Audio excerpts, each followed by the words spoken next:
መተናል ውዶችዬ። ዛሬ ደግሞ ከች ስንልላችሁ በሄሉሻ መጥቼላችኋለሁ። ሄሉሻ ከመጥፋት ወደ መመለስ። ለምንድን ነው ግን ጥፍት እያልሽን ምጥት የምትይው? ኧረ አትጥፊብን የምትሉ በላይ ካሳወቁን እኔ እንድጠፋ አልፈልግም ማለት ነው። እና ዛሬ ደግሞ ደስታ ነው ሀዘን ነው ሁለቱንም ያካተተ ነገር ነው ይዛልን ከቸች ያለችው። ምንድን ነው? አብራችሁን ቆዩ፣ ሁሉንም ትሰማላችሁ አብራችሁን ስትቆዩ ማለት ነው። ላይክ፣ ሼር፣ ሰብስክራይብ ማድረጋችሁን አትርሱ። አሰላሙ አለይኩም ወራህመቱላሂ ወበረካቱ። እንዲሁም ክርስቲያን ቤተሰቦቼ ሰላም ሰላም ብያለሁ። እንዴት ናችሁ? አማን ናችሁ? ፒስ ናችሁ? ሁሉ ሰላም ሁሉ መልካም ከኔ ጋር አልሐምዱሊላህ፣ ሁሉ ሰላም ሁሉ መልካም። ሀገራችን ሰላም አላህ ያድርግልን። ዞሮ መግቢያችን እያልኩኝ ወደ ሀሳቤ ስመለስላችሁ እንግዲህ ሄሉሻ ዛሬ ስጦታ መጣላት እኮ ነው ምላችሁ። ታዲያ ግን ስጦታው አስደስታት አስከፋት? እስኪ አብራችሁን ቆዩ፣ ሁሉንም እነግራችኋለሁ ማለት ነው። እና እንግዲህ ለሄሉ ስጦታስ ያመጣላት ማን ነው ብላችሁ ስትጠይቁ እንግዲህ ማን ነው ማንነቱንም እነግራችኋለሁ። እና ውዶችዬ እንግዲህ ሄሉሻ ጥፍት እያለች እንደገና እንደ መስከረም ወፍ ብቅ ብቅቅ ትልልናለች። ለማንኛውም አትጥፊ በድጋሚ። እና እንግዲህ ዛሬ ስጦታ ያው አብሮ የሚሰራ ጓደኛ ነው ያልኳችሁ፣ ሌላ ምንም አልወጣኝም። ጓደኛዋ እንግዲህ ዛሬ ስጦታ ይዞላት መጣ። እንዲሁም ደግሞ የሴት ጓደኛዋ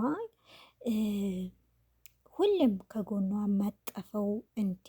እኔማ እሷን ሳይ እንዲህ አይነት ጓደኛ ይስጠኝ እያልኩ ምኞቴ ነው። ሲከፋችሁ ከጎናችሁ፣ ስትደሰቱም ሲከፋችሁም ከጎናችሁ የማይርቅ ማለት ነው።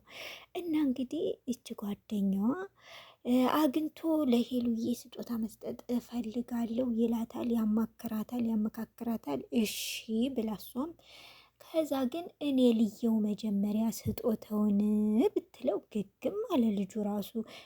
አንቺማ ማየት የለብሽም፣ በቃ ባለቤቲቱ ካየችው በኋላ ነው አንቺ ማየት ያለብሽ እንጂ አንቺማ ቀድመሽ ማየት የለብሽም ብሎ እንግዲህ ግግም ይላል ልጁ። እሷም ደግሞ እንግዲህ እምቢ ካልከኝ ምን አደርጋለሁ ብላ ቀጥ አርጋ ከሄሉ ትወስዳታለች። ሄሉንም ደግሞ ልቧን ታቆመዋለች።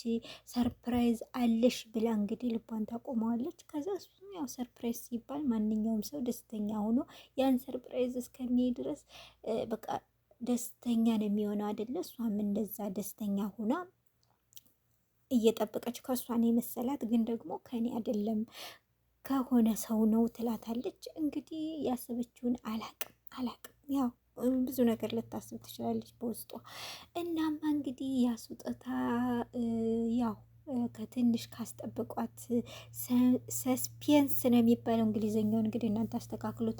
ካደረጓት በኋላ ያንን ስጦታ ይዞት በስከጀርባው አድርጎት ገባ። ግን ደግሞ ልጁ አዲስ አልሆነባትም። እንዴ ከሌኗ አትኝም እንዴ ምናምን ብላ እሱንም ሰላም ብላ ተሳስቀው እየቀለዳችሁብኝ ነው ፕራንክ ነው ምናምን እያለች እንግዲህ እንደዛ እያለች እያለ እንግዲህ ልጁ ብድግ አድርጎ ያንን አበባ በጀርባው የደበቀውን አበባ ይሰጣታል። ሄሉዬ ደግሞ ያው እንግዲህ ታውቃላችሁ ብዙ ነገር አሳልፋለች። ከመጀመሪያዋም ከሁለተኛዋም ያው ጓደኛም በሉት ፍቅረኛ ያው ቀይ አበባ ላይ ብዙ ነገሮችን አሳልፋለች። ብዙ ነገር ያሳለፈ ደግሞ ያው ይሰማዋል፣ ስሜታዊ ይሆናል። እና እንግዲህ ያን ቀይ አበባ ሲሰጣት ልጁ እንግዲህ ምንኛ እንዳሰበችው አላቅም። ብዙዎቻችን እኛ ሴቶች ቀይ አበባ ስናይ ምን እንደምናስብ ይገባናል። እና እሷም እንግዲህ እንደዛ ማስበው ሊሆን ይችላል። አልገባኝም፣ አይዶንት ኖ ትላላችሁ። እና እንግዲህ እንደዛ አስባ የሆነ በቃ ስሜታዊ ሆና መጀመሪያ እንደምደሰት አረጋትና ከዛ በኋላ ግን ቶሎ ተቀየረች። ደግሞ ወደ ደስ ወደማይል ነገር ተቀይራ ስሜታዊ ሆና ወደ ማልቀሱም ሄደች። ለምንስ ትሰጠኛለህ ብላ ጥያቄ ጠየቀች። እሱ ደግሞ አይዲ ጓደኝነት ነው አበባ ስለምትወጂ ስለማቅ ነው ቢላትም እንግዲህ ከዚህ በፊት ብዙ ነው ያሳለፈቻቸው የፍቅር ህይወቶች ስላሉ እነሱ ተቀሰቀሱባትና አለቀሰች። ደስተኛ አይደለችም እና ልጁም ደነገጠ። ከባድ ነው ውዶችዬ ማለት ነው። እና ልጁም ድንግጥ ድንግጥ ግጥ ነው ያለው። እና እንግዲህ ምን ማድረግ ይቻላል? ምን ማድረግ ይቻላል? ከባድ ነው። እና ሄሉዬ ሁሉም ሰው አንድ አይደለም። ሁሉንም አንድ አድርገሽ አትውሰጂ። አበበ ቢሄድ ከበደ ይመጣል። ከበደ የተሻለ ሆኖ ሊገኝ ይችላል። ስለዚህ እሱ ሄደ ብለሽ እንደዚህ ተጎድተሽ እስከ መቼ በቃ ሄደ እኮ ተሸኛኛችሁ፣ አለቀ። ከዚህ በኋላ የራሽን ህይወት ነው መኖር ያለብሽ። አዲስ ህይወት አዲስ ተስፋ ይዘሽ ነው መኖር ያለብሽ። ልጁ አላሰብኩትም አለ፣ ግን ደግሞ ቢያስበውም እንኳ እንግዲህ የመጣውን መቀበል ነው ያለብሽ እንጂ እንደዚህ አንድ ሰው ላይ ብቻ ግግም ብለሽ ራሽን እየጎዳሽ መሄድ አይጠበቅብሽም። ያው ሴት ልጅ ስንባል ተሎ ስንሰበር ተሎ የማገገሙ ነገር ይከብደናል። ግን ደግሞ ያው ገገም በይና ልጁም እንግዲህ እንዳየወጥ ከሆነ ሸበላ ነገር ነው። አንድ ናችሁ። እንዲያውም እኩል ናችሁ። ኪሏችሁ ራሱ ቢመዘን ያው ወንድ ስለሆነ ነው እንጂ እኩል ናችሁ። እና እንግዲህ የመጣውን ብትቀበይ ደስ ይለኛል። ደግሞ እንድታለቅሽ አልፈልግም። አይ አታልቅሽ። አይ ሴት ልጅ ሲያለቅስ ደስ አይለኝም። የኔ ውድ ነገር ማለት ነው።